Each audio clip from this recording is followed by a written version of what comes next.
We are in the process of learning about every single bird in the entire world, no matter how obscure, how famous, how beautiful, or how ugly. We are exploring the entire diversity of bird forms. So thank you for joining us again this week. I'm here with Backyard Expeditions. He is an amazing wildlife educator, so I encourage you to go over to his channel as well. If you appreciate any of the information he's telling you today, you're going to learn more over there. The first bird group that we're talking about today is the Falconiformes. Falconiformes. Falconiformes. The falcons. There are 66 species of falcons, and the famous members are falcons and caracaras. Caracaras are not famous, but they're the only other member of the group, so it would be impolite not to mention them. Like Gilligan's Island, and the rest. They're there. Falcons are like hawks and eagles, but mostly smaller and way faster. The smallest falcon is about the size of a sparrow and hunts insects. The fastest is the peregrine falcon, which can dive at 200 miles per hour. Because of this, the peregrine falcon also has the fastest visual processing speed of any animal. Caracaras, on the other hand, tend to walk around on their long legs looking for things to eat. All Falconiformes are apex or near apex predators. Are these birds diverse? There's 66 species. We're not over 100, and we have 2 basic groups. Yeah, I don't think they made it on the diversity, because generally we go with 100 species or 5 different types. Yeah, we tried to quantify that a little bit, and they didn't meet either of our 2 criteria, so they don't get the diversity star. Are these birds famous, though? I think they're pretty famous. I mean, they're famous enough to have in Star Wars the Millennium Falcon named after a falcon. So yeah, that's it's worth something. I don't think that's what falcons are most famous for, but it is a cultural tribute. There's at least one professional sports team named after them. Yeah. I want to say the Atlanta Falcons, but I didn't mention that. I believe it's the Atlanta Falcons, but I don't know sports. You can tell our strengths are in bird knowledge, not in sports knowledge. Top 10 bird sports teams. I'm just going to say the Eagles, the Falcons, the Sparrowhawks. Falcons are famous. Yeah, Falcons are famous. Falcons are famous. Okay, we give them the fame star. Are falcons amazing? I mean, the 200 miles an hour is very impressive. Actually, I was out walking and I hear this very strange noise, and it was a falcon just missed a Eurasian collared dove. Wow. And it's the weirdest sound of the peregrine coming out of a stoop. What did it sound like? I don't know. It was a wind rushing sound, but it was very different than any wind rushing sound I've ever heard. Ah, cool. About that speed also, something kind of amazing about it is that they hit their prey at 200 miles an hour, which means that they have all these adaptations to not die in the impact. Not break anything. Like their goal is with their prey. But what's really cool is that the feathers of the peregrine falcon, as it's diving, some special feathers pop out, and that helps decrease drag by breaking up the wind current, air current going around the bird. That is so cool. Okay, falcons are amazing. Let's give them the star for that. Are falcons intriguing, though? Do you want to know more? They are really interesting. Another random fact is there is a special type of falcon that their breeding cycle is weird, where they breed in the fall instead of the spring. Okay. To take advantage of fall migrating birds. Interesting. Okay. How do they live, though? Do they migrate? They're in a fairly warm place. They just are positioned in a place where you get a good fall migration. And interesting. Huh. Gosh, I'm really curious. So it is intriguing, but I'm curious why that... Because there's also a spring migration, so I'm wondering, reproductive behavior is so conserved because it's how you pass on genes. So generally, birds don't vary their reproductive behavior to a whole different season. It must be some weird little fact about Afro-European migrations work. Because a lot of migrations go, not that many, but quite a few do, where the birds migrate one way in the spring and one way in the fall. And maybe these birds just happen to live in a place that has a pretty abysmal spring migration, but like Yeah. all the birds come through in fall. I think what also is intriguing about that is it's hard to imagine the intermediate stages in between breeding in spring and breeding in fall. Yeah, that's weird. Unless it is behavioral, but it's probably not. It's probably genetically selected for, so. Yeah. Cool. I want to know more about that type of falcon. So let's give him the intriguing star. Are falcons beautiful? I would say most falcons are quite beautiful, so. Okay. Yeah, I totally agree. Their faces look nice. Their feathers look nice. One of the weird things about working in an aviary is that you see so many colorful birds. I've been in the lorikeet exhibit surrounded by these beautiful rainbow-colored Australian parrots, and I've looked outside and seen European house sparrows just hopping around doing sparrow things. And I'm like, interesting. Look at those birds. They have those, like, two different kinds of brown on the same feather. Like, they would disappear on the right substrate. So interesting. That is sort of a weird thing. It's like at aviaries, it's you get all these weird tropical birds that like seem so fanciful that they can't possibly exist in the real world. Yeah. It's like, oh, those are the aviary birds, or like these weird special birds. That's not going to fit into any of what we just talked about, but okay, Reptigiformes. How did you pronounce it? Correct. Euripigiformes. Euripigiformes. The famous members are the Sunbittern and the Kagu. There's 2 species in this group. The Sunbittern eats insects. To avoid being eaten themselves, they have a startle defense. They open their wings rapidly, which have eye spots that might look like a large predator. They have a fairly large range in South America, so it must work. The Kagu is a related species from New Caledonia off the coast of Australia. Their crest is much more impressive. They do a similar wing opening display, but without eye spots, so less startling. Kagu are endangered. I like how me in the past wrote about how the effectiveness of the startle defense is the only factor in their success. Are these birds diverse? No. No, there's 2 species and there's 2 types. That's it. So let's not give them the diversity star. Are they famous? I don't think the average person, if you asked them what either of these birds were, they would have no idea that you were talking about birds. Okay, so yeah, they're not famous.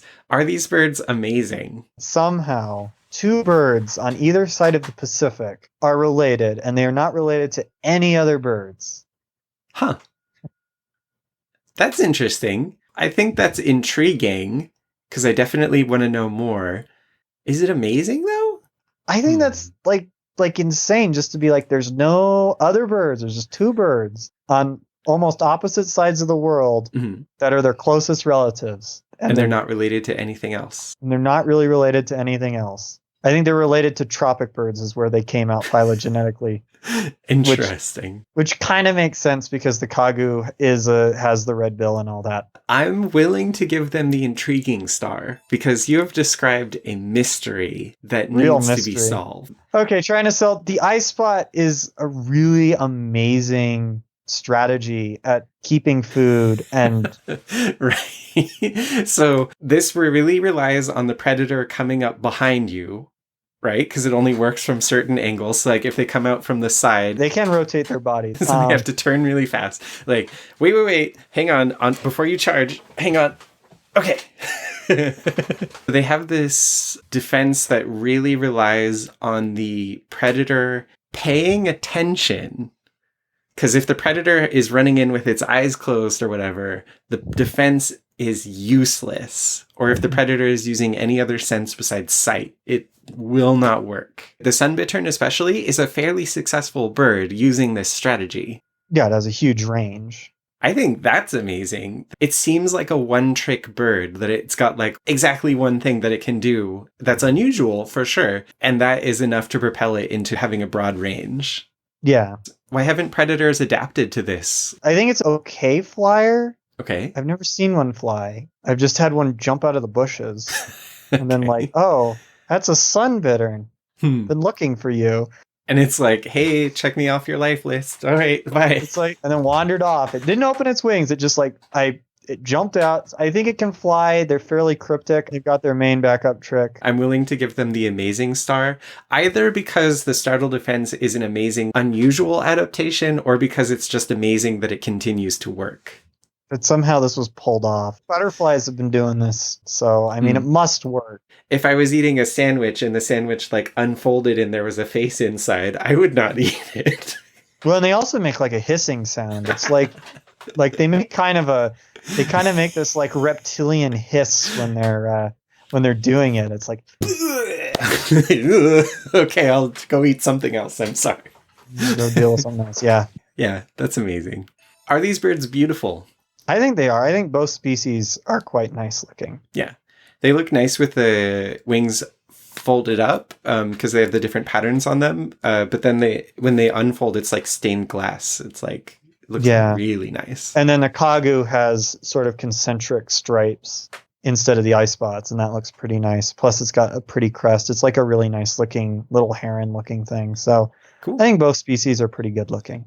Piciformes got 3 stars out of 5. They're amazing, intriguing, and beautiful. Our next group are the Gruiformes. Gruiformes. Those are some interesting names. Rails, flufftails, finfoots, cranes, limpkin, and trumpeters. But out of that, the famous members, cranes. Cranes are long-legged, long-necked birds that are famous for their loud calls. Also in this group are the delightfully named rails, flufftails, finfoots, and trumpeters. They are all somewhat aquatic birds that eat a variety of plant and animal material. Most Gruiformes are good runners. It's hard to phrase this sentence, but members of Gruiformes have flown to islands and independently lost the ability to fly more than 30 times. As in, there are more than 30 species in Gruiformes which have lost the ability to fly after establishing a population on a predator-free island. Are these birds diverse? I think there's plenty of species. There's 189 species, and they fall into like 5 or 6 different main categories. Yeah, that are completely different birds. So let's give them the diversity star for that. Are these birds famous? Cranes are very famous. Mm-hmm. Literal cranes are named after cranes. So there's a machine named after them, like a basic machine. And you got the origami crane. Mm-hmm. Yeah, I think cranes are pretty famous. Yeah. Are these birds amazing? You have cranes that migrate over the Himalayas, and then rails, have basically colonized everywhere on the planet. Mm-hmm. Both of those facts independently would be worth an amazing star, because flying over the Himalayas, they have to change their bodies to survive on so little oxygen and in such harsh conditions. And then they also still, even if they have all those adaptations, they still have to be able to survive in a marshy area, like wade around and eating fish and stuff. Yeah. That is pretty amazing. So let's give them the amazing star. Are these birds intriguing? Would you like to learn more? So the rails colonizing most of the planet. This is also kind of sad because there's been some studies that have suggested that there were very recently as many as 500 species of rails that have just gone extinct as people sort of move to islands. Oh no. And that's within human history. It's in recent human history. The species probably went from being like 500. That's more than there are hummingbirds. So they went from probably the second most diverse group of birds to some middling group. No. That's a sad fact about Gruiformes. So what is it about them? Is it that they're flightless, or is it that they're... It's general. Flightless birds have a lot of challenge surviving. And rails, there's a couple places where they've done okay, where they've been able to hang on, or in places after human disturbance, or you have really cool species like the inaccessible island rail, the world's smallest living flightless bird, which just lives on such a remote island that no sort of rats or sort of egg predators have yet gotten. And there's like a whole concern about making sure it stays that way.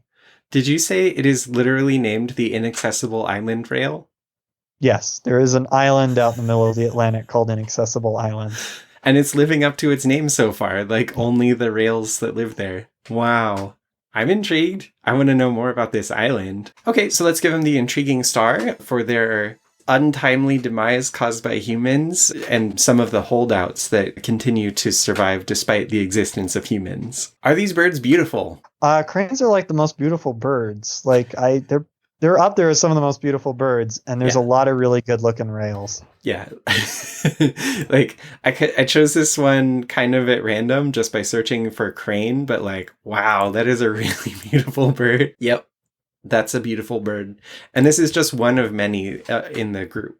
Let's give him the beautiful star. I feel like that's another 5-star group. Another 5-star group. Awesome. 5 out of 5. Amazing. Good job, cranes. Our next group, we'll see if they can match that. Buceratiformes? Yeah, Buceratiformes, yeah. So this group is the Hornbills, the Hoopoes, and the Woodpeckers, and there are 74 different species. The famous members, I'm going to say only Hornbills are famous.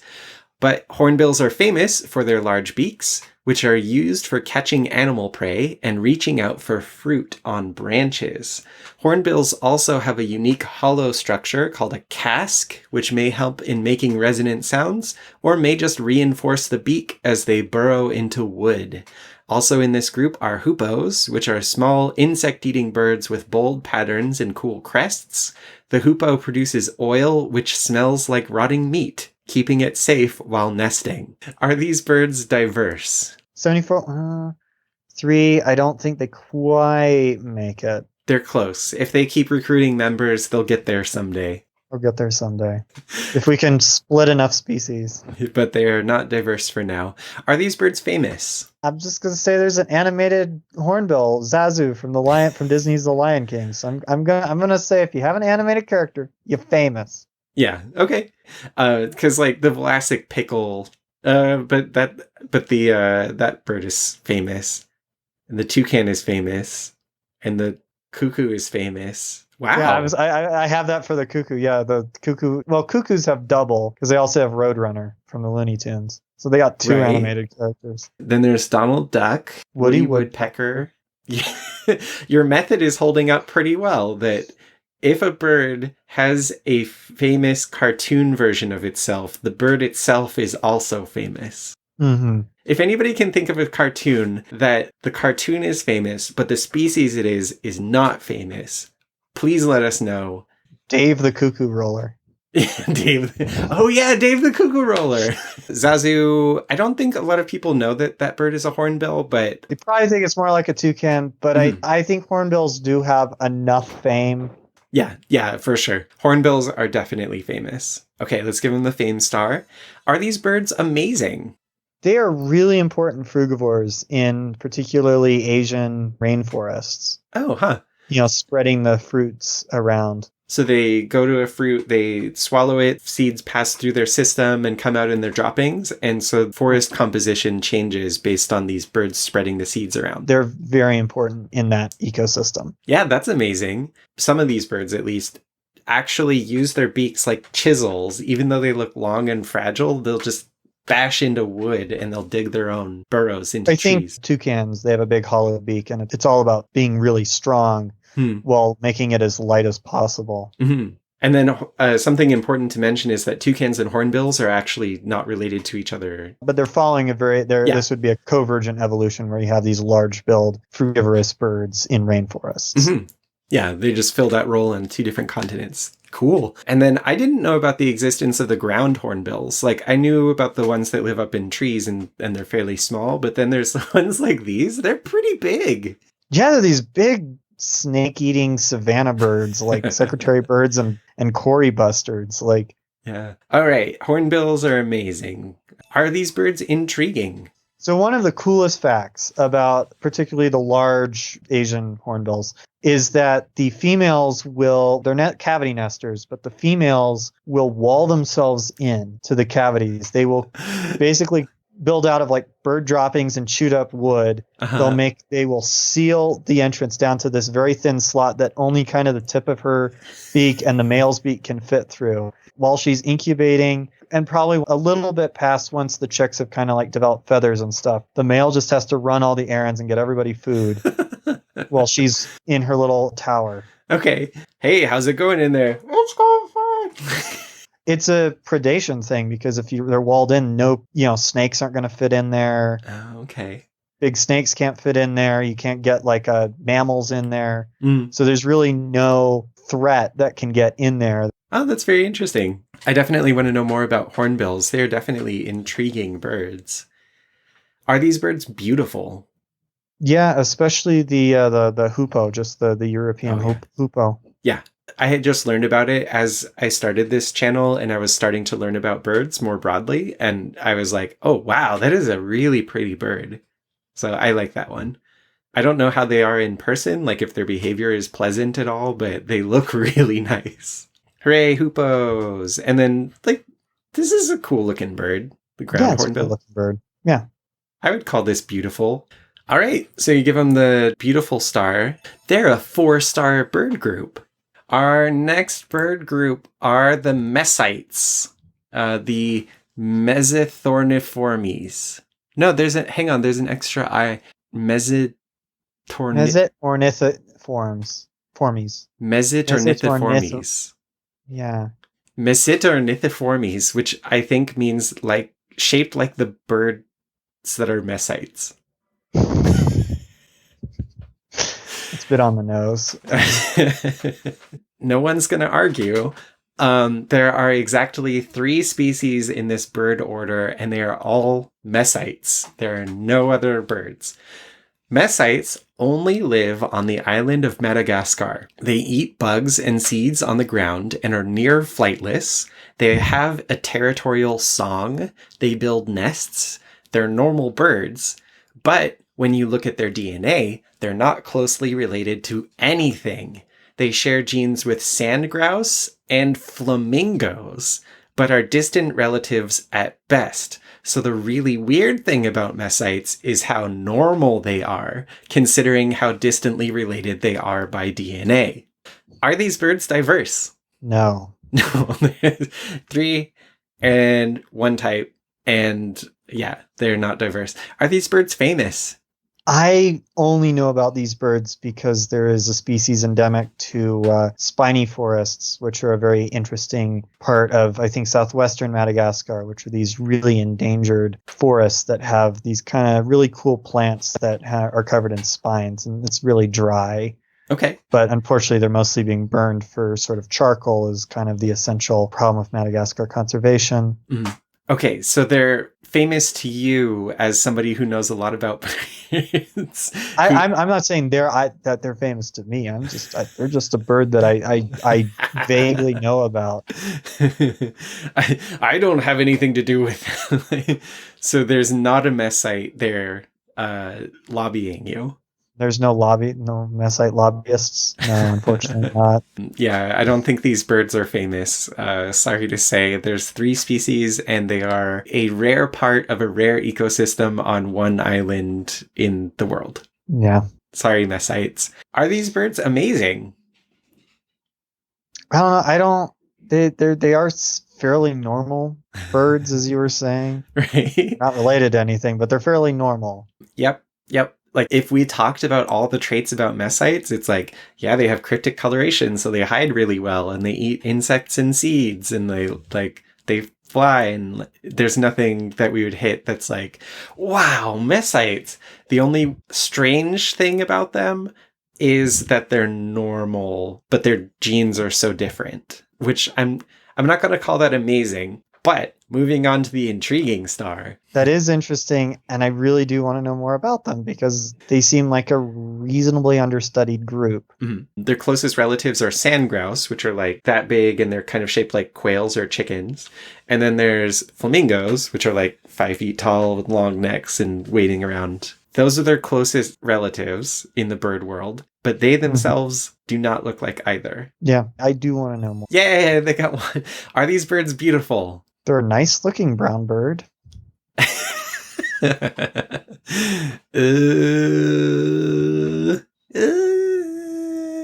I just went and looked for actual pictures of Mesites to see if pictures made them look any better, and pictures make them look worse. So I'm going to say that this is not a beautiful bird. Okay.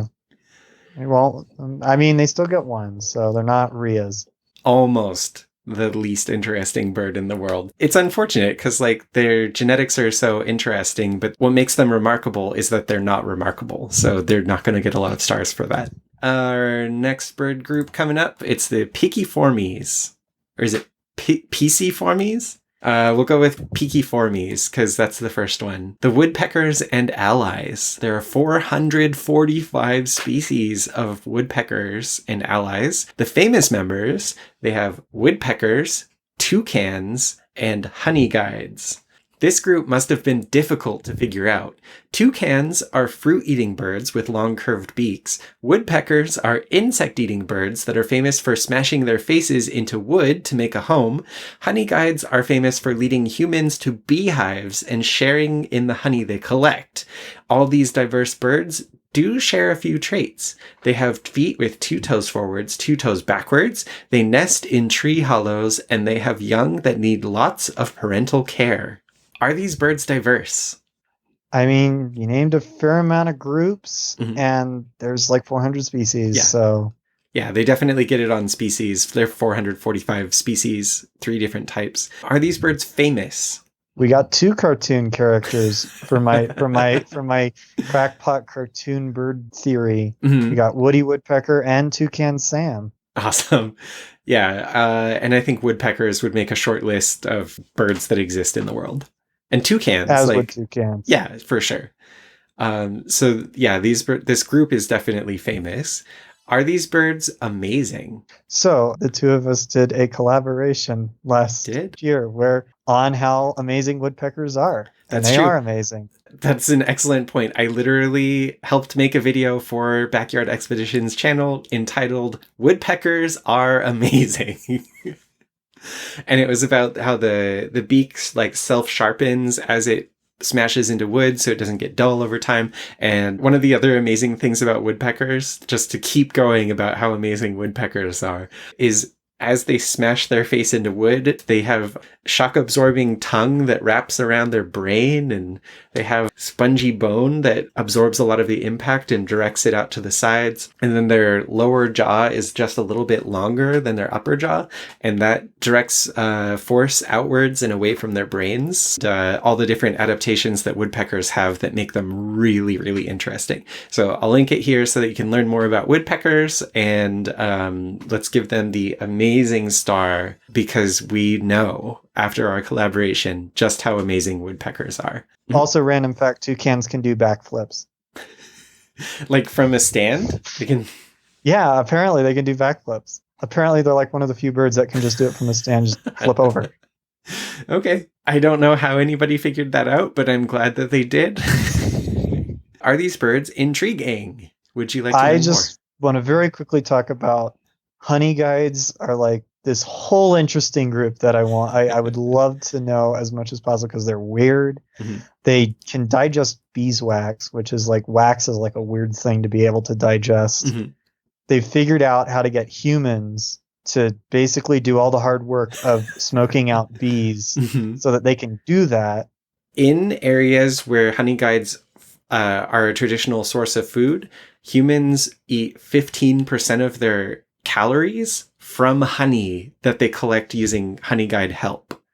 Just the fact that this symbiotic relationship formed, and it's like the bird benefits and the human benefits. It's not a domesticated species, but the honeyguides are a truly like natural species doing their own thing, and then they trick humans into collecting honey for them. Or they get humans to do it, because the humans do get a lot of protein and sugar out of it. So that's true. It's a symbiotic thing. The only loser is the bees. How did this start? Like, what did the honeyguides do before humans showed up? And so it may just be a thing that, 3 million years ago, when early hominids started going out onto the savannah, these birds at some point figured out that these things could use tools and fire to open a beehive. Yeah, I don't think we'll be able to figure it out, but that's the point of the intriguing star, is we can learn more. It's probably a cool, sort of anthroarchaeology, biology thing about the honeyguide. All right, well, let's give him the intriguing star. Are these birds beautiful? I would say that they are. Yeah, there's a lot of beautiful birds. Woodpeckers look Most really woodpeckers nice. are beautiful. They did it. They got 5 stars. Another. Well, I think it was 3 last time, but this is 2. Despite what the lobbyists think, we're not setting out to like discredit or provide credit to certain bird groups. It's not like we're coming into this with favorites. Well, we have favorites, but we're not using that as a criteria. They're earning it. Like, they got 5 stars. With the twinkling of the 5 stars of the woodpecker, we are going to use that to light our way out of this video. We are going to continue this series in the future, so please subscribe if you enjoyed what you're hearing today. You can subscribe to learn more about birds. I really appreciate Backyard Expeditions coming along again to share his amazing bird expertise, and if you liked that, he's got a whole channel of videos that you can learn more about animals and nature, so please go over there. I'm always learning new things on Backyard Expeditions channel. Thanks for stopping by this week to learn what makes life awesome. But yeah, and that speed is helped feathers that pop up as the bird is just did something really amazing. You said and it was like max headroom. It was like feathers.